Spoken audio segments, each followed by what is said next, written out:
जय माता की। आज मेरी लड़की सीमा की सालगिरह है, शादी की सालगिरह है।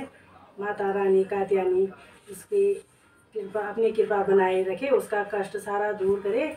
जवाई और सीमा को अपनी माँ पापा का बहुत, माँ जी और पिताजी का बहुत सारा प्यार और उनकी सारी सफलता भगवान उनको हमेशा आशीर्वाद दे। हमारी तरफ से भी यही मेरी दुआ है अपनी बेटी और जवाई को। हमारे तरफ से भी ढेर सारी आंटी लोगों की तरफ से भी बुला रहे। सीमा और जमाई जी को भी, मौसी जी का बहुत सारा प्यार, ढेर सारी मेरी खुशियाँ दोनों को, और भगवान माता रानी का आशीर्वाद और बच्चों पे, उन पे उनकी छत्र छाया बनी रहे। जय माता रानी की। शेरों वाली माँ, पहाड़ों वाली